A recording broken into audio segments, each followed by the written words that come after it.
நம்முடைய இருதயம் அப்படின்றது என்ன அப்படின்றத குறித்து நம்ம ரொம்ப டீட்டெயிலாக நம்ம பார்க்க போகிறோம். நான் இன்னைக்கு பேசுறதுனுடைய தொடர்ச்சி நாளைக்கு இருக்கும், நாளைக்கு பேசுறதுனுடைய தொடர்ச்சி நாளான்னைக்கு இருக்கும். ஏன்னா இது ஒரு பெரிய டாபிக் ஆகையினாலே இது கிட்டத்தட்ட ஒரு 11-12 நாட்கள் இது வரிசையாக நம்ம பேச போகிறோம். வசனத்தோட நம்ம தியானிக்க போகிறோம். ஆகையினாலே நீங்கள் ஒரு நாளை மிஸ் பண்ணிட்டீங்கனாலும் இது உங்களுக்கு புரியாது. ஆகையினாலே நீங்கள் தொடர்ச்சியாக நீங்கள் ஃபிசிக்கலாக வர்றது இங்கே சர்ச்சுக்கு வர்றதை நீங்கள் மிஸ் பண்ணிட்டனாலும் நீங்கள் ஆன்லைனில் தயவு செஞ்சு இதை நீங்கள் கண்டிப்பாக நீங்கள் கேட்கணும். சரி, முதலாவது நம் இருதயத்திற்கு நம்ம போகிறதுக்கு முன்னாடி முதலாவது உபவாசம் ஏன், உபவாசத்தை குறித்த ஒரு காரியத்தை கர்த்தர் எனக்கு கடந்த நாட்களில் கற்றுக் கொடுத்தார். அதுக்கு முன்னாடி ஒரு சம்பவம் ஒன்று நடந்துச்சு. அந்த காரியம்தான் இந்த 21 நாட்கள் ஜெபத்தை செய்வதற்காக கர்த்தர் என்னுடைய இருதயத்தில் வைத்ததான ஒரு விதையாக இருக்கிறது. என்னுடைய காரியங்களுக்காக நான் ஜெபிச்சிட்டு இருந்தேன். ரொம்ப சிம்பிளாக சொல்லணும்னா இது என்னுடைய ஃபோன்ல இருந்து ஆரம்பிச்சது. நான் எனக்கு ஃபோன் வாங்கணும்னு சொல்லி நான் ஆசைப்பட்டு நான் என்ன பண்ணேன் அப்படின்னா ஒரு 5G ஃபோன் வாங்கணும்னு சொல்லி ஆசைப்பட்டு காசு சேர்த்து வச்சேன். காசு சேர்த்து வச்சுட்டு காசு வந்துருச்சு. காசு வந்ததுக்கப்புறம் நான் ஃபோன் வாங்குறதுக்கெலாம் நான் ரேட்லாம் விசாரித்து வச்சுட்டேன். எங்கே போய் வாங்கணும்லாம் விசாரித்து வச்சு யோசிச்சுட்டு இருந்தேன். அப்போது யோசிச்சுட்டு எல்லா காரியங்களையும் ஃபைனலைஸ் பண்ணியாச்சு. ஆனால் ஒரே ஒரு காரியத்தை பண்ணலை, என்னன்னா ஜெபிக்கலை. அப்போது நான் ஆண்டவருடைய சமூகத்தில் நான் ஜெபிச்சேன். ஆண்டவர் சொல்கிறாரு, வேண்டாம் நீ எதுவுமே இப்போ செய்யாத அப்படின்னாரு. அப்போது எனக்கு ரொம்ப ஆச்சரியமாக இருந்தது. ஏசப்பா, நான் யார்கிட்டையும் கடன் வாங்கலை, நீங்கள் கொடுத்த காசை நான் சேர்த்து வச்சு தான் வாங்குகிறேன். நான் இன்னும் பெருசாக ஆடம்பரமாலாம் வாங்கலை, எனக்கு ஒரு ஃபோன் தான் வாங்குகிறேன். இப்படிலாம் நான் எனக்கு நானே நியாயப்படுத்திக்கிட்டே இருந்தேன். ஆனால் ஆண்டவர் திரும்ப சொல்கிறாரு, எதையுமே நீ செய்யாத, அமைதலாக இரு, அமைதலாக இரு அப்படின்னு சொல்லி ஆண்டவர் சொன்னார். எனக்கு இது ரொம்ப புரிந்து கொள்றதுக்கு ரொம்ப கஷ்டமா இருந்தது. நான் ஜெபிச்சேன். அந்த ஜெபத்துல கர்த்தர் அப்போ என்னிடத்துல சொன்ன ஒரு காரியம், நீ அமைதலா இரு, உன்னோட இருதயத்தை ஆராய்ந்து பாரு, தேவையானதெல்லாம் ஒன்னே ஒண்ணுதான், நீ என் சமூகத்துல ஃபர்ஸ்ட் காத்துரு அப்படின்ற ஒரு காரியத்தை சொன்னார். சொல்லிட்டு அதுக்கப்புறம் கர்த்தர் எனக்கு இந்த 21 நாட்கள் தொடர்ந்து வேற எந்த ஒரு டிஸ்ட்ராக்ஷனும் இல்லாம தேவனை மாத்திரம் என்ன மாத்திரம் நீ நோக்கி பார்க்கிறதுக்கு உன்னுடைய இருதயத்துல நீ நிர்ணயம் பண்ணிக்கொள், தீர்மானம் பண்ணு. உன்னோடு கூட நான் பேச போறேன், உன்னோடு கூட அநேக காரியங்களை நான் பகிர்ந்து கொள்ள போறேன்னு சொல்லி கர்த்தருடைய ஆவியானவர் போன வாரத்தில் பேசினார். உடனே நான் சுதா கிட்ட சொல்லிட்டு அப்புறம் அம்மா அப்பா கிட்டலாம் சொல்லிட்டு நம்ம சர்ச்லையும் இதை நம்ம செய்யணும். 21 நாட்கள் இதை நம்ம செய்யணும். அப்போ நம்ம எல்லாருமே நிறைய காரியங்களை நம்ம திட்டம் பண்ணியிருக்கலாம். நிறைய காரியங்கள், இதை செய்யணும் அதை செய்யணும், படிப்பு, திருமணம், தொழில், வேலை, பொருளாதாரம், இப்படி நிறைய காரியங்களை குறித்து நம்ம திட்டம் பண்ணியிருப்போம். கர்த்தருடைய சமூகத்தில் போய் உட்காரும் போது கர்த்தர் அதெல்லாம் ஒரு சிலது வேணான்னு சொல்லுவார். நம்ம பார்வையில் அதெல்லாம் ரைட்டாகவே தான் இருக்கும், நம்ம வேதத்தின்படி எல்லாமே கரெக்டாக தான் பண்ணியிருப்போம். ஆனால் கர்த்தர் சில நேரங்களில் வேணான்னு சொல்லுவார். ஆனால் அவர் வேணான்னு சொல்லும் போது கீழ்ப்படுகிறதுக்கு நமக்கு இருதயம் வேண்டும். ஸோ இந்த இருதயத்திலிருந்து தான் இந்த எல்லா காரியமுமே ஆரம்பிக்கிறது. இந்த இருதயத்தை வச்சு நீங்க கர்த்தர் சொல்ற வார்த்தைக்கு எதிராக நீங்க நியாயமும் படுத்திக்கலாம். அதே இருதயத்தை கர்த்தர் சொல்ற வார்த்தைக்கு கீழ்ப்படிந்து விட்டு கொடுத்தும் போகலாம். இது எல்லாமே எங்க இருந்து தான் ஆரம்பிக்கிறது? இருதயத்துல இருந்து தான் ஆரம்பிக்குது. அதனாலதான் ஏசப்பா இருதயத்தை ரொம்ப ஃபோக்கஸ் பண்ணி சொல்றார். இருதயத்துல இருந்து தான் பொல்லாங்கான கிரியைகள் தோன்றும் அப்படின்னு சொல்லி ஏசப்பா சொல்றார். சரி, அதை பத்திலாம் நம்ம பார்க்க போறோம். ஆனா அதுக்கு முன்னாடி இந்த ஃபாஸ்டிங் ஏன், இந்த ஃபாஸ்டிங்கை குறித்து நம்ம முதலாவது இந்த உபவாசத்தை குறித்து நம்ம தியானிச்சுட்டு அப்புறமா இருதயத்தை குறித்து ஒரு சில காரியங்களை உங்களோடு கூட நான் பகிர்ந்து கொள்ள போகிறேன். முதலாவதாக ஒரு வசனத்தை எடுத்து நம்ம வாசிக்கலாம். சங்கீதம் 62 சங்கீதம் 62 11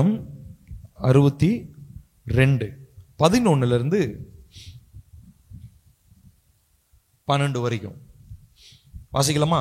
தேவன் ஒரு தரம் விளம்பினார், 2 தரம் கேட்டிருக்கிறேன், வல்லமை தேவனுடையது என்பதே, கிருபையும் உம்முடையது ஆண்டவரே, தேவரீர் அவனவன் செய்கைக்கு தக்கதாக பலன் அளிக்கிறீர். இப்போ இந்த ஃபாஸ்டிங்ல நமக்கு ஒரு தெளிவு இருக்கணும். என்ன அப்படின்னா, ஃபாஸ்டிங்ல பவர் கிடையாது, உபவாசம் பண்றதுனால பவர் கிடையாது, தேவனிடத்துல தான் பவர் இருக்கு. நிறைய பேர் தங்களுடைய சரீரத்தை பட்டினி போட்டு அது நிமித்தமா வல்லமையை பெற்றுக்கொள்ளணும்னு நினைப்பாங்க. உபவாசம்ன்றது என்ன அப்படின்னா, இது புரிந்து கொள்ள வேண்டிய ஒரு காரியம். உபவாசம் அப்படின்றது என்ன அப்படின்னா, அது புரிஞ்சு கொள்றதுக்கு ஒரு எக்ஸாம்பிள் சொல்றேனே. ஒரு டேப் தண்ணி இருக்குன்னு வச்சுக்கோங்களேன். டேப் தண்ணியில ஒரு மக் இருக்குது. அந்த மக்கை வச்சு நீங்க அந்த டேப்ல தண்ணி பிடிக்கணும்னு வச்சுக்கோங்களேன். இப்போ டேப்பை திறந்து விடுறீங்க, தண்ணி வருது. இப்போ உபவாசம்ன்றது பேசிக்கா நீங்க அந்த மக்கு மாதிரி. உபவாசம்ன்றது என்ன அப்படின்னா, உங்களை அந்த மக்க தண்ணி இருக்கிற இடத்திற்கு நேராக உங்களை கொண்டு போவதுதான் உபவாசம். ஆனா நம்மளுடைய புரிந்து கொள்ளுதல் என்னன்னா, மக்கு இங்க இருக்கும், டேப் அங்க வரணும்னு நம்ம எதிர்பார்க்க கூடாது. சரிங்களா? நான் உபவாசம் பண்றதுனால கர்த்தர் எனக்காக செய்யணும் அப்படின்றது உபவாசம் கிடையாது. இது நிறைய பேர் தப்பா புரிஞ்சுக்கிறாங்க. நான் உபவாசம் பண்ணி நான் ஜெபம் பண்ணனா இது நடக்கும், கிடையாது. நம்ம எதுக்கு தெரியுமா உபவாசம் பண்றோம்? தேவன் செய்யறதுக்கு நம்மள விட்டு கொடுக்கறதுக்கு தான் உபவாசம் பண்றோம். நம்ம செய்யறதுக்காக, நம்ம ஆசைக்காக தேவன் வரணும்ன்றதுக்காக உபவாசம் கிடையாது. சரிங்களா? அது 21வது நாளுடைய முதல் நாள்லயே உங்களுக்கு தெளிவு பண்ணிடுறேன். சோ இப்ப இந்த 21 நாள்ல உங்களுக்கு ஏதாவது நடக்கணும்ட்டு நீங்க ஜெபம் பண்ணக்கூடாது. நம்மளுடைய ஜெபம் எப்படி தெரியுமா இருக்கணும்? உங்க திசைக்கு என்ன நீங்க கூட்டிட்டு போங்க, இதுதான் உபவாசம். இப்ப அந்த மக்கு டேப் ஞாபகம் வச்சுக்கோங்க. சரிங்களா? டேப் இருக்கிற டைரக்ஷனுக்கு தான் மக்கு வரணுமே ஒழிய, மக்கு இருக்கிற டைரக்ஷனை டேப் நீங்க தூக்கிட்டு போக முடியாது. இந்த புரிந்து கொள்ளுதலை நீங்க புரிஞ்சுக்கிட்டீங்கன்னா உங்களுக்கு வல்லமை எதுல இருக்குன்றது புரியும். வல்லமை எதுல இருக்குது? உபவாசத்துல கிடையாது. வல்லமை எதுல இருக்குது? தேவனிடத்துல. வல்லமை யார் இடத்துல இருக்கிறது? தேவனிடத்துல மாத்திரம் தான் இருக்குது. அப்போ கர்த்தரிடத்துல இருந்து தான் வல்லமை புறப்படுகிறது. சோ வல்லமையினால நம்ம நிரப்பப்பட்டா மற்ற எல்லாமே தானாக தேவன் என்ன பண்ணுவாருங்க? நமக்கு கொடுக்கிறவராக இருக்கிறார். தேவைக்காக நமக்கு எல்லா காரியங்களையும் அவர் கொடுக்கிறவராக இருக்கிறார். ஆனா இந்த வல்லமையை நம்ம பெற்றுக்கொள்ளாம உபவாசிக்கிறதுல எந்த பிரயோஜனமும் கிடையாது. சோ இந்த பிரேயர்ல, இந்த 21 நாள் ஜெபத்துல நான் ஸ்டார்டிங்லயே சொல்லிடுறேன், உங்களுக்கு எந்த அஜெண்டாவும் இருக்க கூடாது. உங்களுடைய அஜெண்டா ஒண்ணுதான். என்னன்னா, நீங்க கர்த்தர் இருக்கிற இடத்திற்கு நீங்க வரணும். இந்த மக்க டேப்புக்கு நேரா கொண்டு வைக்கிறோம் பாத்தீங்களா? அந்த மக்கு தண்ணியில ரொம்பணும்னா டேப்புக்கு நேரா நம்ம வைக்கிறோம் இல்லைங்களா? அதே போலதான் நம்மள என்ன பண்றோம்? நம்மளுடைய அவைலபிலிட்டியை தேவனுக்கு நேராக கொண்டு வைக்கிறோம். இதுதான் ஃபாஸ்டிங். ஆனா இவ்வளவு நாட்கள் ஃபாஸ்டிங் நீங்க எப்படி பண்ணீங்களோ, ஒருவேளை தப்பா பண்ணியிருந்திருக்கலாம். இது நிறைய பேர், எனக்கு தெரிஞ்சு 100க்கு 90 பேர் எடுத்துறீங்களா ஃபாஸ்ட் பண்ணுவாங்க. ஒரு காரியம் நடக்கல, அது நடக்கணும்னா ஃபாஸ்டிங் பண்ணி ஜெபம் பண்ணா அது நடந்துரும். ரொம்ப ரொம்ப தப்பு. ஃபாஸ்டிங் அப்படி கிடையவே கிடையாது. ஃபாஸ்டிங்ன்றது என்ன? கர்த்தருடைய சித்தத்திற்கு நம்மை விட்டு கொடுப்பது, கர்த்தர் இருக்கிற திசைக்கு நம்மை திருப்பிக் கொள்வது, கர்த்தர் சொல்லுகிற வார்த்தைக்கு நாம் கீழ்ப்படிவது, இதுதான் ஃபாஸ்டிங். சோ ஒரு சில வசனங்களை நம்ம வாசிச்சுட்டு அதுக்கப்புறம் இருதயத்தை பத்தி நம்ம பேச போறோம். வெளிப்படுத்தின விசேஷத்தை வாசிக்கலாமா?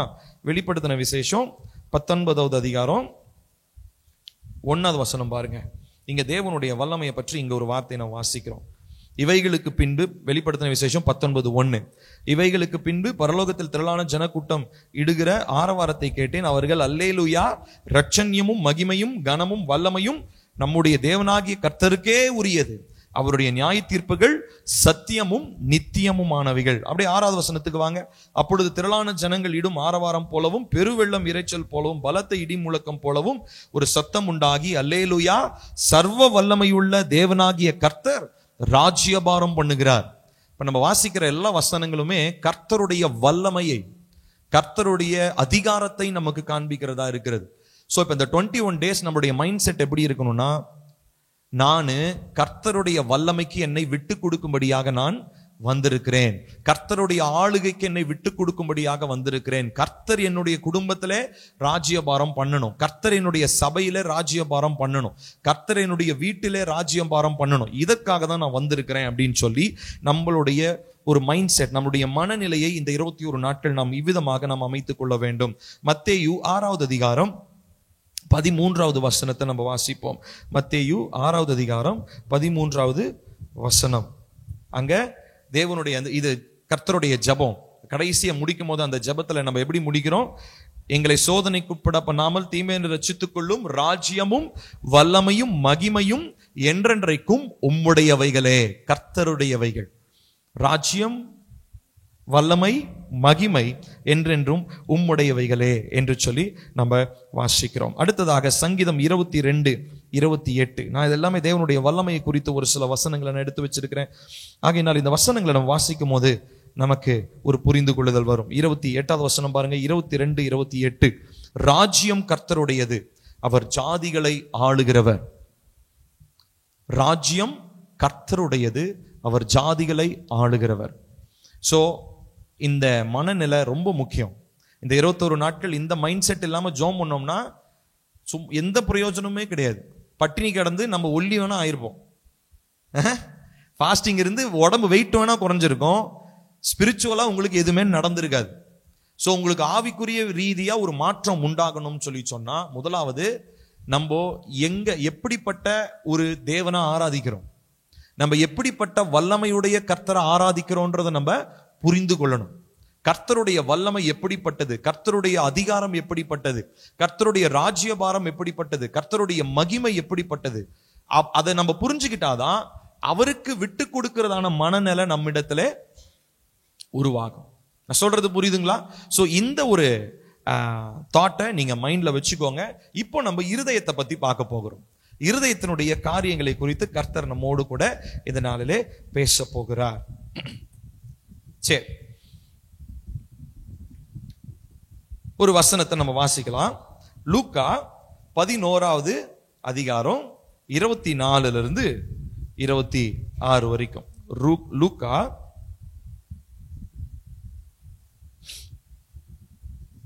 11:24-26 வாசிக்கலாமா? அசுத்த ஆவி ஒரு மனுஷனை விட்டு புறப்படும் பொழுது வறண்ட இடங்களில் அலைந்து இளைப்பாறுதல் தேடியும் கண்டடையாமல் நான் விட்டு வந்த என் வீட்டிற்கு திரும்பி போவேன் என்று சொல்லி அதில் வரும்போது அது பெருக்கி ஜோடிக்கப்பட்டிருக்கிறதை கண்டு திரும்பி போய் தன்னிலும் பொல்லாத 7 ஆவிகளை கூட்டிக் கொண்டு வந்து உட்புகுந்து அங்கே குடியிருக்கும். அப்பொழுது அந்த மனுஷனுடைய முன் நிலைமையிலும் அவன் பின் நிலைமை அதிக கேடுள்ளதாய் இருக்கும் அப்படின்னு சொல்லி வாசிக்கிறோம். சரி, இப்போ இந்த பகுதியில நம்ம வாசிக்கிற ஒரு காரியம், ஒரு மனுஷனுடைய இருதயத்தை பத்தி ஆண்டவர் சொல்றாரு இல்லையா? அவனுடைய இருதயத்தில இருந்து அசுத்தாவி வெளியே போன உடனே என்ன நடக்குது? அந்த வசனத்தை நம்ம பல தடவை வாசிச்சிருக்கோம். இன்னொரு வசனத்தையும் வாசிக்கலாம். யோவான் 2:21. இங்க இந்த ஆலயத்தை இடித்து போடுங்கள், இதை 3 நாட்களில் கட்டி எழுப்புவேன்னு ஆண்டவர் சொல்லியிருப்பார் இல்லையா? அங்க ஒரு விளக்கம் இருக்கும். ஜான் சொல்லுவார் 2:21 பாருங்க. அவரோ தம்முடைய சரீரமாகிய ஆலயத்தை குறித்து அவர் பேசினார். இப்போ நல்லா கவனிக்கணும், ஏன்னா நான் பேச போறது ரொம்ப முக்கியமான காரியங்கள்.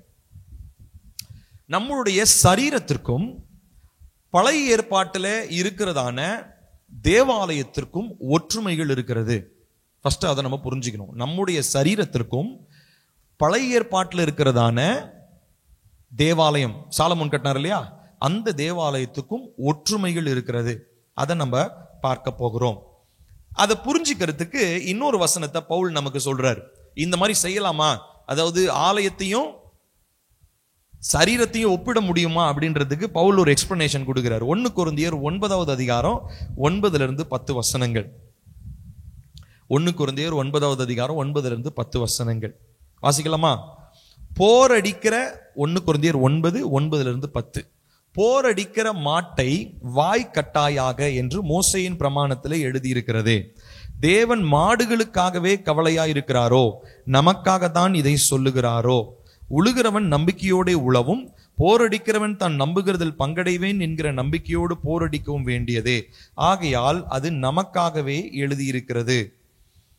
இப்போ பவுல் ஒரு காரியத்தை சொல்றாரு. அதாவது ஒரு காரியத்தை புரிஞ்சுக்கிறதுக்கு இன்னொரு காரியத்தை நம்ம ஒப்புமை படிக்கிறது. இதை உபாகமம் வாசிக்க வேண்டாம். உபாகமம் 25:4 போரடிக்கிற மாட்டை வாய் கட்டாயாக அப்படின்னு ஒரு கட்டளையை ஆண்டவர் உபாகமத்துல கொடுத்திருந்தார். சரிங்களா, நல்லா கவனிக்கணும். இப்போ இதுல ஒரு ஒரு அமைப்பை நம்மளால பார்க்க முடிகிறது. என்னத்துக்கு அப்போஸ்தலனாகிய பவுல் ஒரு மாட்டை பத்தி பேசணும்? மாட்டை பத்தி சொல்லிட்டு அவர் என்ன சொல்றாருன்னா, மாட்டை பத்தி கவலைப்படுறாரா இல்ல மனுஷனை பத்தி கவலைப்படுறாரா அப்படின்னு சொல்லி பவுல் கேட்கிறார். கேட்டுட்டு அவர் என்ன சொல்றாரு அப்படின்னு சொல்லி சொன்னா பாருங்க, அப்படித்தானே போட்டிருக்கிறாரு. தேவன் மாடுகளுக்காக கவலையா இருக்கிறாரோ நமக்காக தான் இதை சொல்லுகிறாரோ. சோ மாடுகள் பத்தி அவருக்கு பிரச்சனை இல்லை, அங்க மனுஷனை பத்தி தான் பிரச்சனை. ஆனா இந்த மாடுகளை இந்த மாட்டை உழுறவங்க இருக்காங்க இல்லைங்களா, அந்த மாட்டை உழுறவங்களை பவுல் யாரோட ஒப்பிடுறாருன்னா ஊழியம் செய்யறவங்களோட ஒப்பிடுறாரு.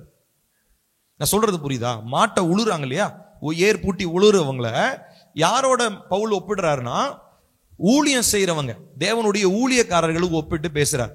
சோ பிப்ளிக்கலி இது ரொம்ப கரெக்டான ஒரு அணுகுமுறை. எது? ஒரு காரியத்தை புரிஞ்சிக்கிறதுக்கு இன்னொரு காரியத்தை நாம் பார்ப்பது. இது பிப்ளிக்கலி நமக்கு சப்போர்ட்டடான ஒரு காரியம். இப்போ இந்த காரியம் இப்ப புரியுதுங்களா? நம்ம ஏன் இதை படிக்கிறோம்னு புரியுதா? சோ இப்போ நம்ம சரீரத்தை பத்தி நம்ம புரிஞ்சுக்கணும்னா பழைய ஏற்பாட்டில் இருக்கிறதான தேவாலயத்தை நம்ம புரிஞ்சுக்கணும்.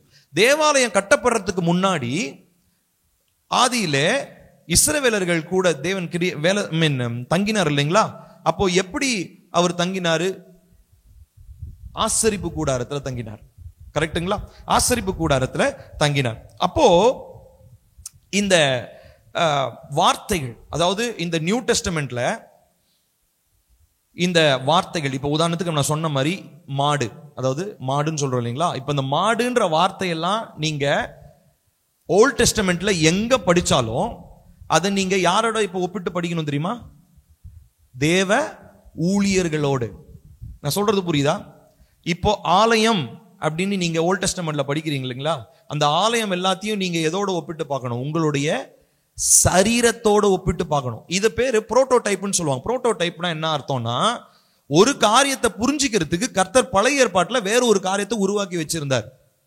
இப்ப சரீரத்தை புரிஞ்சுக்கணும்னா நம்ம முதலாவது தேவாலயத்தை புரிஞ்சுக்கணும். தேவாலயத்தை புரிஞ்சுக்கணும்னா அதுக்கு முன்னாடி இருந்ததான ஆசரிப்பு கூடாரத்தை புரிஞ்சுக்கணும். இந்த புரிந்து கொள்ளுதல் இல்லாம நம்ம இருதயத்தில் இருக்கிறதான காரியங்கள், சரீரத்தில் இருக்கிறதான காரியங்களை என்ன பண்ண முடியாது, நம்மளால புரிந்து கொள்ள முடியாது. நான் ஏன் உங்களுக்கு நான் சொல்றேன் அப்படின்னா, நான் இன்னும் 2-3 நாள் கழிச்சு நான் நிறைய காரியங்களை நான் உங்ககிட்ட சொல்ல போறேன். அதனால இந்த இன்ட்ரோடக்ஷனை நீங்க தெளிவா புரிஞ்சுக்கணும். நம்முடைய இருதயத்துல 90 அறை இருக்கிறது. சொல்லுங்க, 90 அறைகள் இருக்கிறது. வசனத்தோட தான் அதை பார்க்க போறோம். நம்முடைய இருதயத்துல 90 அறைகள் இருக்கிறது. 90 அறைக்கும் ஒவ்வொரு விதமான ஒர்க் இருக்குது. ஒவ்வொரு அறையும் ஒவ்வொரு விசேஷமான காரியத்திற்காக பிரத்யேகமாக உருவாக்கப்பட்டது. இந்த காரியத்தையும் நம்ம நாளைக்கு நம்ம அதை பார்க்க போகிறோம். ஆனா முதலாவது நீங்க புரிந்து கொள்ளணும், இந்த வார்த்தை இப்ப நான் சொன்னேன் இல்லைங்களா, மாடு அப்படின்றது எதற்கு ஒப்பிடப்படுகிறது? ஓல்டு டெஸ்டமெண்ட்ல ஊழியக்காரர்களுக்கு. அதே மாதிரி ஆலயம் அப்படின்னு சொல்லி பாத்தீங்கன்னா அது எனது ஆலயம் இல்ல கூடாரம் அப்படின்னா அது எதுக்கு ஒப்பிடப்படுகிறது? மனிதனுடைய சரீரத்திற்கு ஒப்பிடப்படுகிறது. இந்த புரிந்து கொள்ளுதல் நீங்க வச்சுக்கோங்க. இப்போ இந்த சரீரத்தை நீங்க புரிஞ்சு கொள்றதுக்கு முன்னாடி நிறைய காரியங்கள் இதே மாதிரி வார்த்தைகளை பயன்படுத்தப்பட்டிருக்கிறது. 3 காரியங்கள் ஓல்ட் டெஸ்டமெண்ட்ல சரீரத்தை குறித்து பேசுது. என்னன்னா அப்படின்னா, முதலாவது வீடு. எழுதிக்கோங்க, நோட்ஸ் எழுதிக்கோங்க, ரொம்ப ரொம்ப முக்கியம். அது ஒரு ஆழமான ஒரு டெலிவரன்ஸ்க்கு இது ரொம்ப ரொம்ப அவசியம். சரீரம் அப்படின்னா ஓல்ட் டெஸ்டமெண்ட்ல எதெல்லாம் குறிக்குதுன்னா, முதலாவது வீடு, அடுத்ததா ஆசரிப்பு கூடாரம், அடுத்ததா தேவாலயம். இந்த 3மே ஹவுஸ், டேபர்னாக்கிள் அண்ட் டெம்பிள். இது 3மே எதை குறிக்குது தெரியுமா? எதை பத்தி பேசுது? மனிதனுடைய சரீரத்தை பற்றி பேசுது. ஓகேங்களா? அதனாலதான் லூக்கால வாசிக்கும் போது, இப்ப லூக்காவுக்கு வாங்க, திரும்ப முதல் வசனம் வாசிச்சோம் இல்லையா, லூக்காவுக்கு வாங்க. லூக்கா 11வது அதிகாரம் 24 வசனத்துக்கு வாங்க. லூக்கா 11:24. இப்ப என்ன போட்டிருக்கு? அசுத்த ஆவி ஒரு மனுஷனை விட்டு புறப்படும் போது வறண்ட இடங்களில் அலைந்து இளைப்பாறுதல் தேடியும் கண்டடையாமல் நான் விட்டு வந்த என் என்ன போட்டிருக்கு? என் வீட்டுக்கு. அப்போ பிசாசு ஒரு மனுஷனை எப்படி பார்க்குது? தன்னுடைய வீடாக பார்க்கிறது. சொல்றது புரியுதா? மனுஷனுடைய இருதயம் பிசாசுக்கு எப்படி இருக்கான்? வீடாக இருக்கிறது. சோ இதே ஒரு அடிப்படையில் நீங்க பழைய ஏற்பாட்டில் பார்த்தீங்கன்னா வீடுன்னு சொல்லி பல இடங்களில் இருக்கிறது. அப்போ எந்த இடத்தெல்லாம் நீங்க பழைய ஏற்பாட்டில் வீடுன்னு பாக்குறீங்களோ அது எல்லாமே எதை குறிக்குது?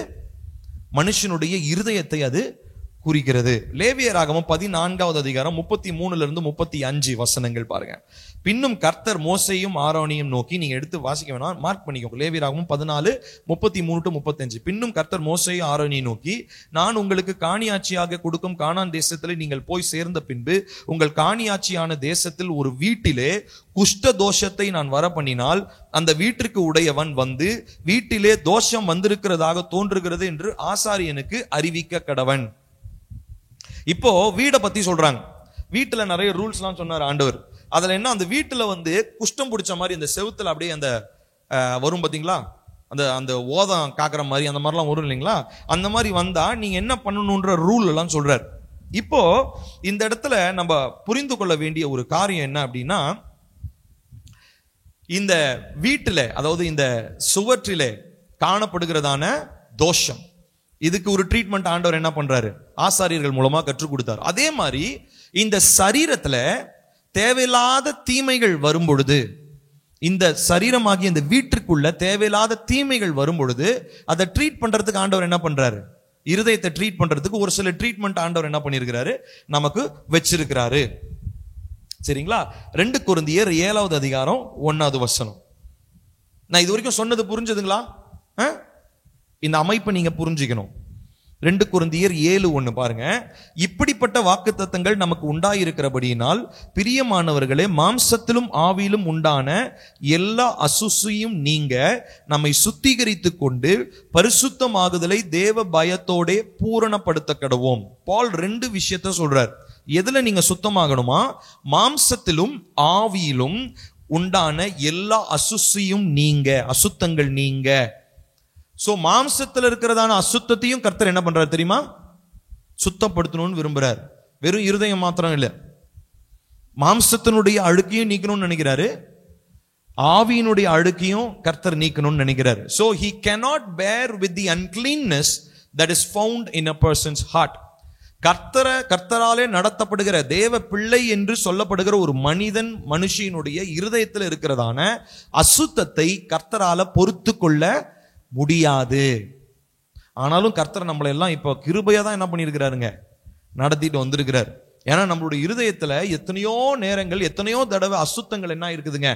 வந்து கொண்டேதான் இருக்கிறது.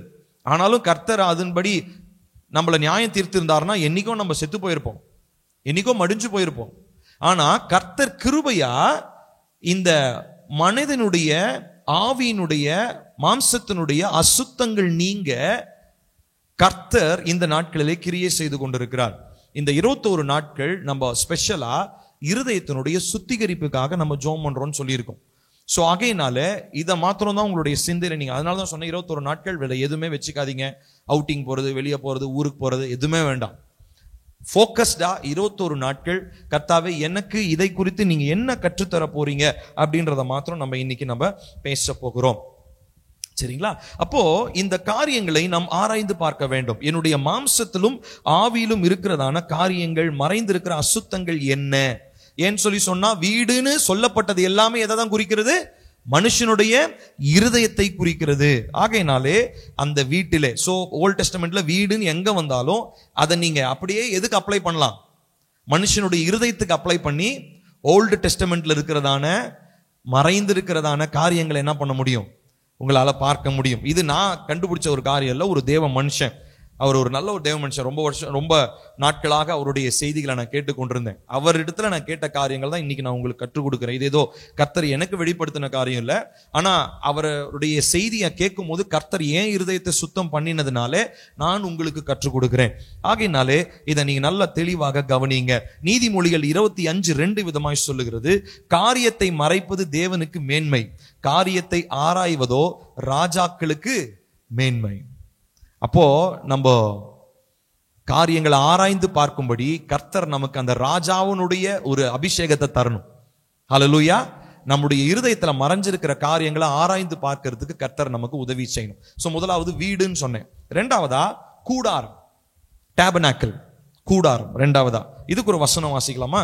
யாத்திராகமம் 25வது அதிகாரம் 8-9 வசனங்கள். யாத்திராகமம் 25 8-9. அவர்கள் நடுவிலே நான் வாசம் பண்ண எனக்கு ஒரு பரிசுத்த ஸ்தலத்தை உண்டாக்குவார்களாக. நான் உனக்கு காண்பிக்கும் வாசஸ்தலத்தின் மாதிரியின்படியும் அதனுடைய எல்லா தட்டுமுட்டுகளின் மாதிரியின்படியும் அதை செய்வீர்களாக.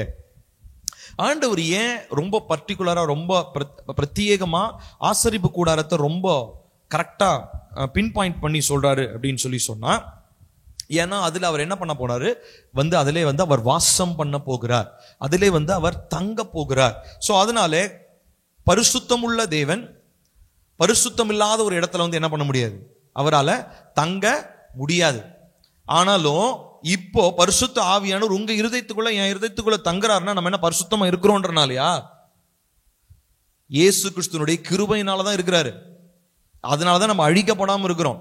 இல்லைன்னா என்னைக்கோ அவருடைய பரிசுத்தம் நம்மளுடைய பரிசுத்தம் இல்லாத பாவ நிலைய அக்கினினால சுட்டெரிச்சே போட்டிருப்பாரு. அவர் பாவத்தை பாராத சுத்த கண்ணர். ஆனா இன்னும் நம்ம இருதயத்துல பாவம் இருக்குதே, அப்ப எப்படி இன்னும் உயிரோடு இருக்கிறோம் இல்லையா? யோசிச்சு பாருங்க. ஏன்னா அவருடைய கிருபை மாறாம இருக்குது. சரி, அப்ப அதனாலதான் பவுல் சொல்றாரு, அப்ப கிருபையிலேயே வாழ்ந்துடலாமா? கடைசி வரைக்கும் மனசுல நான் பாவத்தையே வச்சுக்கிட்டு, இருதயத்துல இந்த கசப்பை வச்சுக்கிட்டு, இருதயத்துல இந்த வேறுபாடை வச்சுக்கிட்டு நீ அப்படியே வாழ்ந்துடலாமா? இல்ல. கர்த்தர் நமக்கு இந்த 21 நாட்கள் எது தெரியுமா கொடுத்திருக்கிறாரு? நமக்கு சுத்திகரிப்பினுடைய அந்த அனுபவத்துக்குள்ள நம்ம வரணும். நம்மளுடைய இருதயம் சுத்திகரிக்கப்படணும். ஏன்னா நம்மளுடைய சரீரம் யாரா இருக்குது, என்னவா இருக்குது? தேவன் வாசம் பண்ணுகிற ஆலயமாக இருக்கிறது. அவர் பரிசுத்தமா இருக்கிறாருன்னு சொல்லி சொன்னா அவர் தங்குகிறதான ஆலயமும் பரிசுத்தமா இருக்கணும். இதுதான் நம்முடைய அடிப்படையான காரியமாக இருக்கிறது. சோ யாத்திராகமம் 25 முழுசுமே வீட்டு போய் படிங்க. அதுல பாத்தீங்கன்னா முழுசுமே கர்த்தர் தங்குகிற அந்த பரிசுத்த இடம் எப்படி இருக்கணும் அப்படின்றத கர்த்தர் ரொம்ப தெளிவாக நமக்கு காண்பிக்கிறார். பாருங்க, 2 பேதுரு 1வது அதிகாரம் 13-14 இவ்விதமா வார்த்தை இருக்குது. 2 பேதுரு 1வது அதிகாரம் 13-14. நம்முடைய கர்த்தராகிய இயேசு கிறிஸ்து எனக்கு அறிவித்தபடி நான் என் கூடாரத்தை விட்டு போவது. இப்ப சரீரத்தை என்னன்னு சொல்றாரு பேதுரு? கூடாரம்னு சொல்றாரு. முதல்ல இயேசு கிறிஸ்து சொல்லும் போது பிசாசு தங்குகிற இடத்தை வீடுன்னு சொன்னாரு. சோ வீடுன்றதும் சரீரத்தை குறிச்சதுன்னு சொன்னேன். இப்ப ரெண்டாவது என்ன சொல்றேன், பேதுரு என்ன சொல்றாரு, சரீரத்தை பார்த்து என்னன்னு சொல்றாரு, கூடாரம்னு சொல்றாரு. கூடாரத்தை விட்டு போது சீக்கிரத்தில் நேரிடும் என்று அறிந்து இந்த கூடாரத்தில் நான் இருக்கும் அளவும் உங்களை நினைப்பூட்டி எழுப்பி விடுவது என் நியாயம் என்று எண்ணுகிறேன். சோ கூடாரம்னு சொன்னாலும் பைபிள்ல அது எதை தான் குறிக்குது? மனுஷனுடைய சரீரத்தை, இருதயத்தை தான் குறிக்கிறது. ஓகேங்களா? இப்ப புரிஞ்சதுல 2 காரியத்தை சொல்லியிருக்கேன். ஒன்னு வீடு. வீடுன்னு எங்க பார்த்தாலும் அது எதை குறிக்குது? மனுஷனை குறிக்குது, மனுஷனுடைய இருதயத்தை குறிக்குது. அதே மாதிரி கூடாரம்னு நீங்க எங்க பார்த்தாலும் அதுவும் மனுஷனை தான் குறிக்குது. சரி, இப்போ ஆசரிப்பு கூடாரத்துல 3 இருந்துச்சுங்க. 3 அமைப்புகள் இருந்தது. நம்ம யாத்திராமம் படிச்சிருந்தோம்னா தெளிவா புரிஞ்சிருக்கும். என்ன அப்படின்னா, முதலாவது சொல்லுங்க, முதலாவது வெளிப்பிரகாரம், உட்பிரகாரம், அப்புறம் மகா பரிசுத்த ஸ்தலம். 3 இருந்துச்சா? வெளிப்பிரகாரம், உட்பிரகாரம், மகா பரிசுத்த ஸ்தலம். இப்போ இந்த 3னுடைய அமைப்பின்படிதான் மனுஷன் உருவாக்கப்பட்டிருக்கிறான். வெளிப்பிரகாரம் என்பது மனுஷனுடைய சரீரத்தை குறிக்கிறது. உட்பிரகாரம் என்பது மனுஷனுடைய ஆத்துமாவை குறிக்கிறது. அதே மாதிரி மகா பரிசுத்த ஸ்தலம் என்பது மனிதனுடைய ஆவியை குறிக்கிறது. அங்க மகா பரிசுத்த ஸ்தலத்துக்குள்ள யார் இருந்தா? தேவன் இருந்தார். இங்கேயும் மனுஷனுடைய ஆவிக்குள்ள யார் இருக்கிறா? தேவன் இருக்கிறார். நான் சொல்றது புரியுதுங்களா? அடுத்ததா இங்க உட்பிரகாரத்துல என்ன பண்ணாங்க? பலி செலுத்தினாங்க. தேவன் சொன்ன காரியங்கள்லாம் வச்சிருந்தாங்க உட்பிரகாரத்துல. அதே மாதிரி இங்க ஆத்துமாவில் என்ன இருக்குது? சிந்தை, எண்ணங்கள், யோசனைகள் இதெல்லாம் இருக்குது. வெளிப்பிரகாரத்துல என்ன பண்ணாங்க? சுத்திகரிச்சுட்டு அதான் சுத்தம் பண்ணிட்டு உள்ள வருவாங்க. அதுதான் வெளிப்பிரகாரம். அங்க வெளியில ஒரு பாத்திரம் கழுவுற இடம் இருக்கும். இல்ல அது பாத்திரம் கழுவுற இடமா, சாரி, கை கால் கழுவுற இடம் இருக்கும். அந்த இடத்தை தாண்டி அவங்க வருவாங்க. எதுக்காகனா அந்த ஆலயத்துக்குள்ள வரும்போது கை கால்லாம் அலம்பிட்டு தான் அவங்க உள்ள வரணும். அதனால அந்த ஆலயத்தினுடைய வெளிப்பிரகாரத்தினுடைய அந்த முன்னாடியே வந்து பாத்தீங்கன்னா அந்த பெரிய ஒரு தாம்பாளம் மாதிரி வச்சிருப்பாங்க, அதுல தண்ணி ஊத்தி வச்சிருப்பாங்க, லேவர்னு சொல்லுவாங்க. அந்த லேவர்ல தண்ணி இருக்கும். ஆலயத்துக்குள்ள வரணும்னா எல்லாரும் கையை கால்லாம் என்ன பண்ணிட்டு தான் வரணும், கழுவிட்டு தான் வரணும். இப்ப இதே மாதிரி மனுஷனுடைய சரீரத்தை பாத்தீங்கன்னா சுத்திகரிக்கப்பட்டு, இப்ப நம்ம வாஸ்தவம் இல்லைங்களா, பவுல் சொல்றாரு இல்லையா, மாம்சத்திலையும் ஆவியிலையும் அசுசி நீங்க சுத்திகரிக்கப்பட்டு. சோ இந்த மூன்று, இந்த அதாவது ஆசரிப்பு கூடாரத்தில் இருக்கிறது அந்த மூன்று அமைப்பும் மனுஷனுடைய வாழ்க்கையில் இருக்கிறதான மூன்று அமைப்புக்கு அப்படியே ஒத்து போகக்கூடியதா இருக்குது. புரியுதா? சோ இப்ப கர்த்தர் ஆசரிப்பு கூடாரத்தில் இருந்தது உண்மைன்னு சொல்லி சொன்னா, மனுஷனுடைய வாழ்க்கையிலும் இருப்பது அவர் உண்மை. ஏன்? அவர் நம்மையே தன்னுடைய ஆலயமாக அவர் மாற்றி இருக்கிறார். இந்த வெளிப்பிரகாரத்துல வந்து பாத்தீங்கன்னா என்னென்ன இருந்துச்சுன்னா, பலி செலுத்துவாங்க, காணிக்கை செலுத்துவாங்க, அப்புறம் வந்து இந்த ஆசாரியர்களை சுத்தம் பண்றதெல்லாம் அங்க நடக்கும். உட்பிரகாரத்துல என்ன இருக்கும் அப்படின்னு சொல்லி பாத்தீங்கன்னா, சமூகத்து அப்பங்கள் இருக்கும், அதுக்கப்புறம் குத்து விளக்கு இருக்கும், அந்த 7 கொம்புகளுடைய குத்து விளக்கு இருக்கும், அதுக்கப்புறம் இந்த மாதிரி காரியங்கள் எல்லாமே அதுல இருந்தது. அப்புறமா உட்பிரகாரத்துல உடன்படிக்கை பெட்டி இருந்தது, அங்கதான் கர்த்தருடைய ஆவியானவர், கர்த்தருடைய பிரசன்னம் அங்கே இருந்தது. சோ மனிதனுடைய வாழ்க்கை கம்பேர் பண்ணும்போது அதே தான். சரீரம் என்பது வெளிப்பிரகாரம், ஆத்துமா என்பது உட்பிரகாரம், ஆவி என்பது மகா பரிசுத்த ஸ்தலம். இந்த புரிந்து கொள்ளுதல் இருக்குதுங்களா? இப்போ உபாகமம் எடுங்க. உபாகமம் 6வது அதிகாரம் 4 to 5 வசனங்கள். உபாகமம் 6, 4 to 5 வாசிக்கலாமா? எடுத்துட்டீங்களா? உபாகமம் 6, 4 to 5. இஸ்ரவேலே கேள், நம்முடைய தேவனாகிய கர்த்தர் ஒருவரே கர்த்தர், உன் தேவனாகிய கர்த்தரிடத்தில் உன் முழு இருதயத்தோடும். அப்படின்னா என்ன அர்த்தம்? முழு இருதயத்தோடும்னா இன்னர், அதாவது மகா பரிசுத்த ஸ்தலம் மாதிரி இருக்கிற உன்னுடைய இருதயத்தோடும். இரண்டாவதா முழு ஆத்துமாவோடும். ஆத்துமான என்ன அர்த்தம்? உட்பிரகாரம், உட்பிரகாரத்தை குறிக்குது. அடுத்தது உன் முழு பலத்தோடும். பலம் எங்க இருக்குது? கையில இருக்குது. அப்ப அது எதை குறிக்குது? வெளிப்பிரகாரத்தை குறிக்குது. அப்ப ஆராதனை பண்ணும் போது இந்த மூணுமே நம்ம இன்வால்வ் ஆகணும். என்னது? வெளிப்பிரகாரம், உட்பிரகாரம், மகா பரிசுத்த ஸ்தலம், சரீரம், ஆத்துமா, ஆவி. புரியுதா உங்களுக்கு?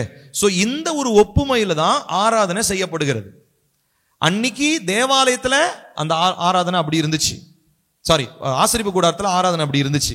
ஆனா இப்போ ஆராதனை எப்படி இருக்குதுங்க? சரீரத்துல இருந்து பண்றோம். அதனாலதான் ஏசப்பா சமாரிய பெண்ணிடத்துல என்ன சொன்னாரு? எங்கும் தேவனை தொழுது கொள்ளும் காலம் வரும். ஏன்னா தேவாலயத்துல வந்தீங்கன்னா அங்க வெளிப்பிரகாரம், உட்பிரகாரம், மகா பரிசுத்தலம், இந்த மூணு நீ அங்க வந்தாதான் இருக்கும். ஆனா இப்போ உன்னையவே ஆண்டவர் எப்படி மாத்திட்டாரு? வெளிப்பிரகாரம் என்னுடைய ஆத்துமா, உட்பிரகாரம் என்னுடைய ஆவி, மகா பரிசுத்த ஸ்தலமா மாத்திட்டார். அதனால எங்க இருந்து நான் என்ன பண்ண முடியும்? தேவனை ஆராதிக்க முடியும்ன்ற உண்மையை ஆண்டவர் சமாரிய பெண்ணிடத்துல சொல்லி கொடுத்ததை நம்ம பார்க்கிறோம். இப்ப எரேமியாவுக்கு வருவோம். எரேமியா 31வது அதிகாரம் 33வது வசனம்.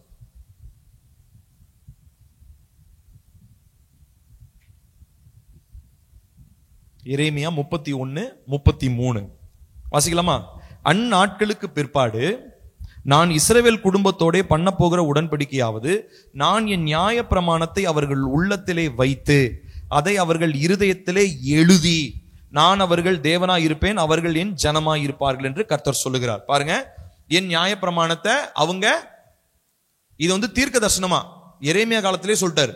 நியூ டெஸ்டமெண்ட்ல என்ன நடக்க போகுதுன்னு என்ன சொல்றாரு? நியாய பிரமாணத்தை அவங்க உள்ளத்திலே எழுதி அதை அவர்கள் உள்ளத்திலே வைத்து அதர்கள் இருதயத்திலே எழுதி. நான் ஜோம் பண்ணும்போது கூட நம்ம தான் ஜோம் பண்றோம் இல்லைங்களா? எங்களுடைய இருதயமாகிய பலகையிலே உங்களுடைய சித்தத்தை நீங்க எழுதுங்க.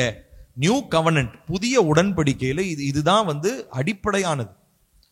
புதிய உடன்படிக்கைக்கு அடிப்படையானது என்ன அப்படின்னா, கர்த்தருடைய சித்தம் நம்முடைய இருதயத்துல எழுதப்படணும். அப்போ இருதயம் எந்த அளவுக்கு ஆயத்தமா இருக்கணுமா இல்லையா? நான் சொல்றது புரியுதுங்களா? ஏன் இந்த இருதயத்தை பத்தி இவ்வளவு பேசுறோம்னா, அங்கதான் கர்த்தர் என்ன பண்றாருங்க? தன்னுடைய சித்தத்தை எழுதுறாரு. அவருடைய விருப்பம் அங்கதான் தெரிவிக்கப்படுகிறது. திடீர்னு அப்படியே மேல இருந்து அப்படியே ஒரு ஆவி இறங்கி அப்படியே உங்களுக்கு வெளிப்படுத்துறது கிடையாது. எங்க இருந்து அவர் வெளிப்படுத்தினாலும் அது எங்க இருந்து தான் கிரியை செய்யும். வெளிப்படுத்தப்படுறது எங்கன்னா வெளிப்படுத்தப்படலாம். ஒரு தீர்க்கதரிசி உங்களுக்கு வெளிப்படுத்தலாம், ஒரு போதகர் வெளிப்படுத்தலாம், ஒரு ஆடு மாடு கூட உங்களுக்கு வெளிப்படுத்தலாம். ஆனா அந்த கீழ்ப்படிதலும் அந்த உணர்வு எங்க இருந்து தான் வரணும்? இருதயத்திலிருந்து தான் வரணும். நான் சொல்றது புரியுதுங்களா?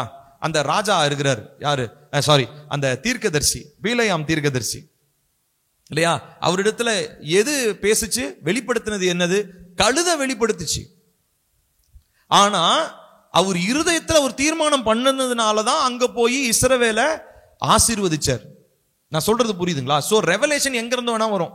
ஒரு ப்ராஃபட் கொடுப்பாரு, ஒரு அப்போஸ்தலர் கொடுப்பாரு, ஒரு பாஸ்டர் கொடுப்பாரு, ஒரு பாட்டுல நமக்கு ரெவலேஷன் கிடைக்கும், எப்படி வேணா ரெவலேஷன் கிடைக்கும். ஆனா அந்த ரெவலேஷன், அந்த வெளிப்பாட இருதயத்திற்கு ஏற்றுக்கொள்வதோ அதற்கு கீழ்ப்படிவதோ எப்படிதான், நம்ம இருதயத்திலிருந்து, இருதயம் கரெக்டா இருந்துச்சுன்னா வெளிப்பாடுக்கு நம்ம என்ன பண்ணுவோம், கீழ்ப்படிவோம். கர்த்தர் சொல்ற காரியத்துக்கு நம்ம கீழ்ப்படிவோம். அப்ப இருதயம் சரியில்லைன்னா எல்லாமே சரியில்லாம போயிடும். சொல்லுவாங்க இல்லையா பழமொழி, முதல் கோணல் முற்றிலும் கோணலா, முதல் கோணல் முற்றிலும் கோணல். சோ அந்த நம்ம முதல் எங்க இருந்து ஆரம்பிக்குது தெரியுமா, இருதயத்துல இருந்து தான் ஆரம்பிக்குது.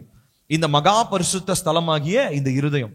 இப்போ உங்களுடைய இருதயத்தை பார்க்கும் போதெல்லாம் உங்களுக்கு என்ன தெரியுமா ஞாபகம் வரணும், அது மகா பரிசுத்த ஸ்தலம். யோசிச்சு பாருங்க, அந்த இடத்தை நீங்க தீட்டுப்படுத்த முடியுமா? உங்க மகா பரிசுத்த ஸ்தலத்தை நீங்க தீட்டுப்படுத்த முடியுமா? அப்படி தீட்டு இருந்துச்சுன்னா என்ன பண்ணணும், அதை உடனே அங்க விட்டு அகற்றணும். ஏன்னா பழைய ஏற்பாட்டுல மகா பரிசுத்த ஸ்தலத்துக்குள்ள வருஷத்துக்கு ஒருக்கதான் பிரதான ஆசாரியன்னு உள்ள போக முடியும். அப்படிப்பட்ட இடமா இப்போ உங்களுடைய இருதயத்தை அவரு மாற்றி இருக்கிறாரு. ஆனா இன்னும் அந்த இருதயத்துல என்ன இருக்கு தெரியுமா, கசப்பு, கோபம், வைராக்கியம், வஞ்சனை, எரிச்சல், துஷ்டம், பொறாமை, எப்படிங்க இருக்க முடியும்? யோசிச்சு, இது நியாயமா? உங்களுடைய இருதயத்தை கர்த்தர் மகா பரிசுத்த ஸ்தலமா மாத்தி இருக்கிறாரு, அதுக்குள்ள எப்படி அசுத்தம் இருக்க முடியும்? ஆனாலும் ஒட்டிக்கிட்டு இருக்குது. அதனாலதான் இருதயத்தினுடைய 90 அறைகள்னு சொன்னேன். மெயினான அறைகள்லாம் சுத்தம் பண்ணியாச்சு. ஆனா மறைஞ்சுக்கிட்டு இருக்கிற அறைகள்ல இன்னும் நிறைய அசுத்தங்கள் இருக்கிறது. நான் இந்த காரியத்தை இந்த ஊழியக்காரர் பகிர்ந்து கொள்ளும் பொழுது அவர் ஒரு புக்ல எழுதியிருந்தார். நான் அதை படிக்கும் போது எனக்கு பயங்கரமா கர்த்தரினுடைய மனக்கண்களை திறந்தார். ஐயோ, இவ்வளோ நாள் ஒரு அறியாமையில நாம் இருந்திருக்கிறோமே, இவ்வளோ நாள் ஒரு சில பாவங்கள், ஒரு சில, உண்மையாலுமே நான் சொல்றேங்க, என்னுடைய வாழ்க்கையில நான் ஒரு சில பாவங்களை நான் ரொம்ப ஸ்ட்ரகிள் பண்ணேன், ரொம்ப கஷ்டப்பட்டேன் ஒரு சில காரியங்கள் என்னுடைய வாழ்க்கையை விட்டு நான் அகற்றுறதுக்கு. ஆனா கர்த்தர் இந்த காரியத்தை எனக்கு வெளிப்படுத்தி என் கண்களை திறந்ததுக்கு அப்புறம், அந்த பாவங்களை என்னுடைய இருதயத்தை விட்டு தூக்கி போட்டதுக்கு அப்புறம் தான் எனக்கு முழுமையான ஒரு டெலிவரன்ஸ் கிடைச்சது. இன்னைக்கு நம்ம டெலிவரன்ஸ்னா வெளிப்படையா பிசாசு உட்காந்துக்கிட்டு இருக்கிற, அதாவது இந்த அலக்கழிச்சுக்கிட்டு பேய் ஓடுற அந்த காரியத்துல இருந்து மட்டும் டெலிவரன்ஸ் இல்ல.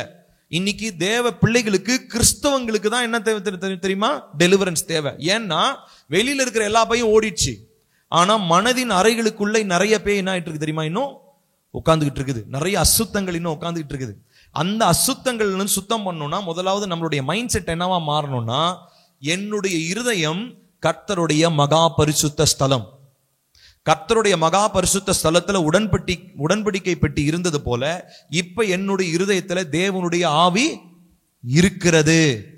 அப்ப அவர் எதிர்பார்க்கிற பரிசுத்தம் என்னுடைய இருதயத்திலே இருக்க வேண்டும் அப்படின்ற ஒரு தெளிவு நமக்கு வேண்டும். 1 கொரிந்தியர் 3:16 நம்ம எல்லாருக்கும் தெரிஞ்சதுதான். 1 கொரிந்தியர் 3:16 நீங்கள் தேவனுடைய 1 கொரிந்தியர் 3:16 நீங்கள் தேவனுடைய ஆலயமாய் இருக்கிறீர்கள் என்றும் தேவனுடைய ஆவி உங்களில் வாசமாய் இருக்கிறார் என்றும் அறியாதிருக்கிறீர்களா? பவுல் இதை எக்ஸாக்டா பின் பாயிண்ட் பண்ணி சொல்றார். உங்களுடைய இருதயம் யார் வாசம் பண்றாரு? தேவனுடைய ஆவியானவர் வாசம் பண்ணுகிற ஆலயமாக இருக்கிறீங்க.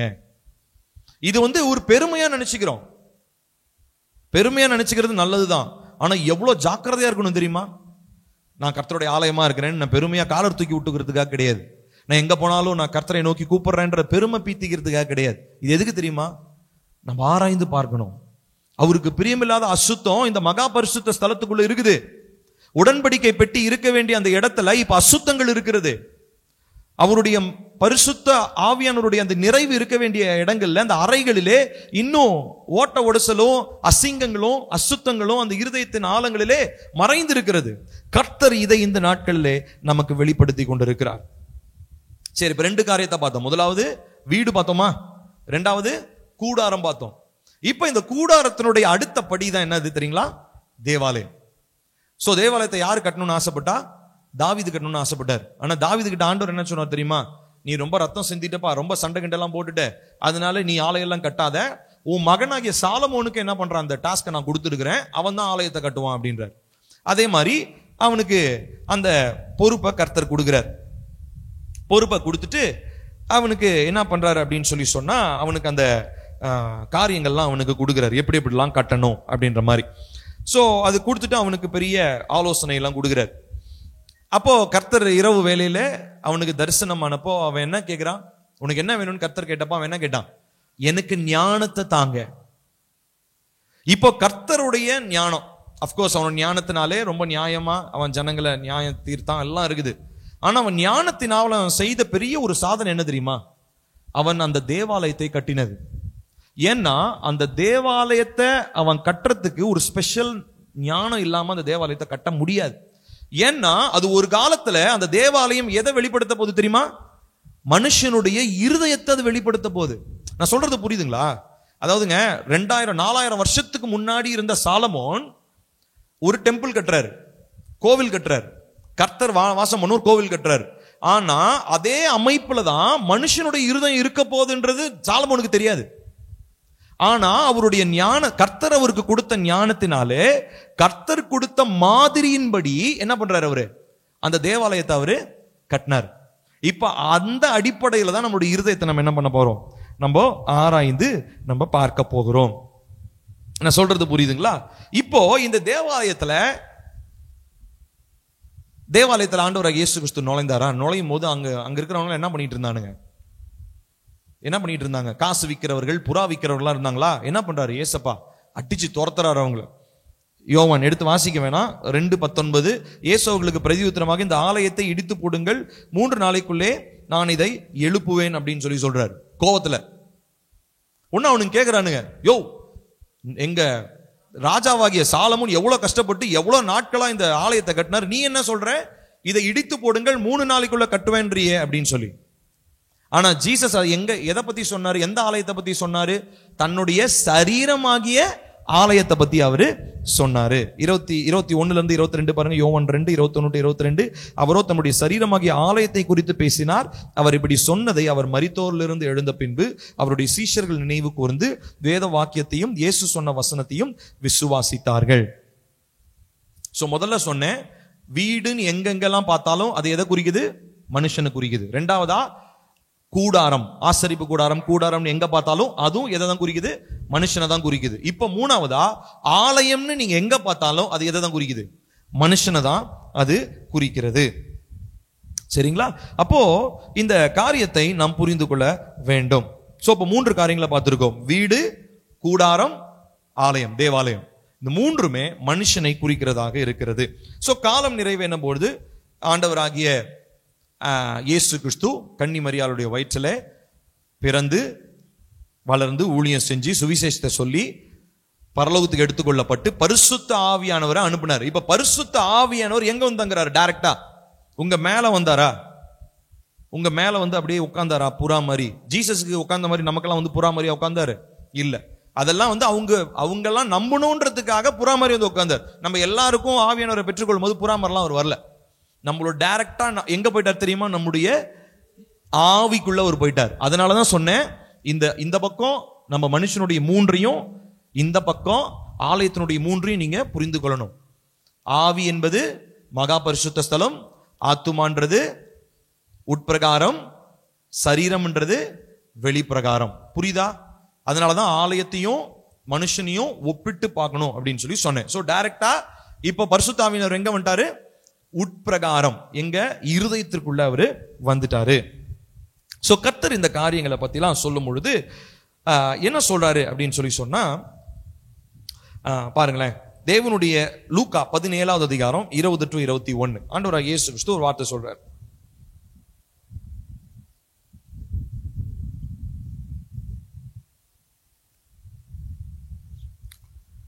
லூக்கா 17:20-21. தேவனுடைய ராஜ்யம் எப்பொழுது வரும் என்று பரிசேயர் அவரிடத்தில் கேட்ட பொழுது அவர்களுக்கு அவர் பிரதியுத்தரமாக, தேவனுடைய ராஜ்யம் பிரத்யட்சமாய் வராது. திரும்ப வாசிக்கலாம், தேவனுடைய ராஜ்யம் பிரத்யட்சமாய் வராது, இதோ இங்கே என்றும் அதோ அங்கே என்றும் சொல்லப்படுகிறதற்கும் ஏதுவாயிராது. இதோ தேவனுடைய ராஜ்யம் உங்களுக்குள் இருக்கிறதே, வருமே இல்ல வரும் வரப்போகுது அப்படின்னு சொல்ல, இட் இஸ் ஆல்ரெடி தேர். அப்படின்னா என்ன அர்த்தம், ஆலயம் எங்க இருக்குதோ அங்க அவருடைய ராஜ்யம் வந்துடும். நம்ம நேத்து கூட ஆராதனையில பாட்டு பாடணும், அந்த சிங்ககேபியோ பாட்டுல வரும் இல்லைங்களா, ராஜ்யம் எனக்குள் வந்ததால். அப்படின்னா என்ன அர்த்தம்? ராஜ்யம்னா தேவனுடைய ராஜ்யம் எனக்குள்ள வந்துருச்சு. எங்க வந்துருச்சு? என்னுடைய மகா பரிசுத்த ஸ்தலமாகிய இருதயத்துக்குள்ள அது வந்துருச்சு. அப்போ இந்த 3 காரியங்கள் என்னென்ன காரியங்களை பார்த்தோம்? வீடு, கூடாரம், தேவாலயம். இந்த 3 காரியங்களுமே சரீரத்தை உணர்த்துகிறதாக, மனுஷனை அது காண்பிக்கிறதா இருக்குது. இப்போ நாளைக்கு நம்ம என்ன பண்ண போறோம் அப்படின்னு சொல்லி சொன்னா, இந்த டெம்பிள், இந்த தேவாலயத்தினுடைய ப்ளூ பிரிண்ட் பத்தி நம்ம பார்க்க போறோம். ஏன்னா அதனுடைய அடிப்படையில தான் இருதயம் இருக்கிறது.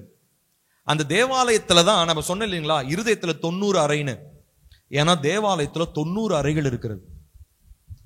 இப்ப இந்த 90 யோசிச்சு பாருங்க, நம்ம எல்லாருமே 90க்கு எங்க போறது? 1-2 கிளீன் பண்றதே பெரிய விஷயம். 90 அறைகளையும் நம்ம சுத்தம் பண்ணணும். நான் சொல்றது புரியுதுங்களா? சோ இப்போ தேவாலயமும் நல்லா கவனிக்கணும், தேவாலயமும் சரீரமும் ஒண்ணுன்னா, தேவாலயத்துல 90 அறை இருந்துச்சுன்னா கண்டிப்பா இருதயத்திலையும் 90 அறை இருக்குது. ஒரு எக்ஸாம்பிள் சொல்லி ஒரு ஹிண்ட் கொடுத்து நான் அடுத்த நம்ம நாளைக்கு அந்த செஷனை பத்தி பேசலாம்.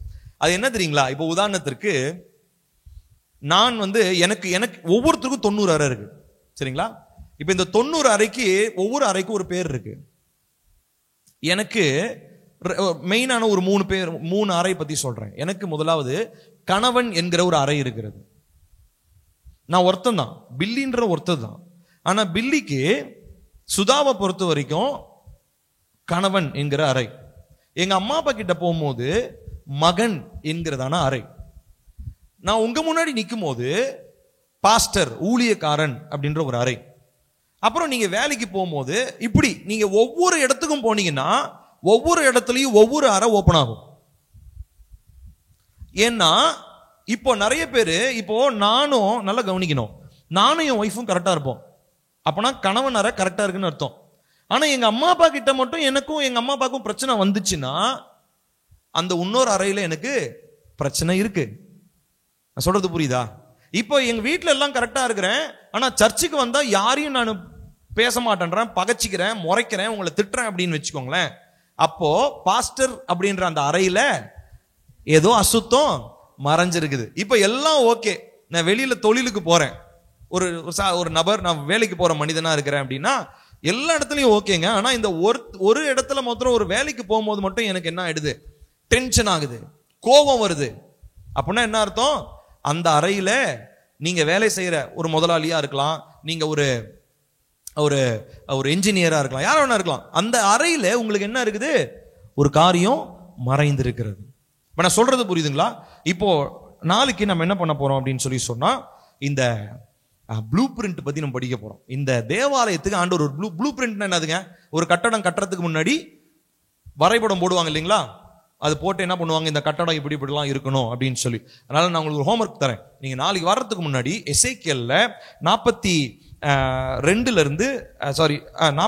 இருந்து 45 வரைக்கும் படிங்க, சரிங்களா? அந்த 3 அதிகாரங்கள், 42, 43, 44, 45, 4 அதிகாரங்கள். இதுல எசேக்கியேல் கிட்ட ஆண்டவர் ஒரு தரிசனத்துல அந்த தேவாலயத்தை பத்தி காண்பிப்பாரு. அதுல இருந்து தான் நம்ம என்ன பண்ண போறோம்னா அந்த ப்ளூ பிரிண்ட்டை படிக்க போறோம். இந்த ப்ளூ பிரிண்ட்டை படிச்சுட்டு அதுக்கப்புறம் அதுல மறைந்திருக்கிற அறைகளை பற்றி பார்க்க போறோம். அந்த அறைகள் என்னென்னன்றதை பார்க்க போறோம். அந்த அறைகள் மறைந்திருந்து, அந்த அறைகளுக்குள்ளாக இருந்து மறைந்து செயல்படுகிறதான ஆவிகள் என்னென்னு பார்க்க போறோம். அதுக்கப்புறமா அதுல இருந்து டெலிவரன்ஸ்க்காக நம்ம என்ன பண்ண போறோம்? ஜெபிக்க போறோம். நான் சொல்றது புரியுதுங்களா உங்களுக்கு? சோ ஆகையினாலே இந்த அதனாலதான் சொன்னேன், இந்த டீச்சிங்கை நீங்க ஒண்ணு விட்டுட்டீங்கனாலும் உங்களுக்கு மிஸ் ஆயிடும், புரியவே புரியாது. ஏன்னா இது ஒரு பெரிய டீச்சிங். சரி, நான் ஒட்டுமொத்தமா உங்களுக்கு நான் பேசினாலும் எனக்கு அந்த அளவுக்கு தெம்பு கிடையாது, சரிங்களா? நான் 8 மணி நேரம் 10 மணி நேரம் பேசினா கூட முடிக்க முடியாது, அவ்வளவு பெரிய டாபிக் அது. அதனால கொஞ்சம் கொஞ்சமா தான் நான் பேசுவேன்.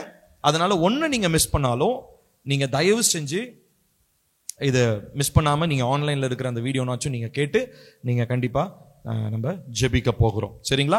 சோ அதனால எசேக்கியேல் 42 இருந்து 45 வரைக்கும் அது ஒரு புரியாத மாதிரி தான் இருக்கும். ஆனா படிச்சுட்டு வாங்க.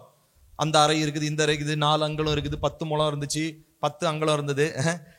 என்ஜினியர் சார் இருக்கிறார், அவருக்கு எல்லாருக்கும் தெரியும். அந்த மார்க் எல்லாம் போடுவாங்க இல்லைங்களா? லெப்ட்ல 4 அடி, இதுல 5 அடி, அந்த மாதிரி தான் இருக்கும். நீங்க அதை படிக்கும் போது நீங்க அதை படிச்சுட்டு வாங்க. அவருக்கு புரியும், நமக்கு புரியாது. ஸோ அதனால அது படிச்சுட்டு வாங்க. ஏன்னு சொல்லி சொன்னா அதுதான் அறைகளுடைய விளக்கம். அந்த அறைகளை வைத்து என்னென்னலாம் இருக்க போகுது அப்படின்றத நம்ம நாளைக்கு பார்க்க போகிறோம். சரிங்களா? நம்ம ஜெபிக்கலாம்.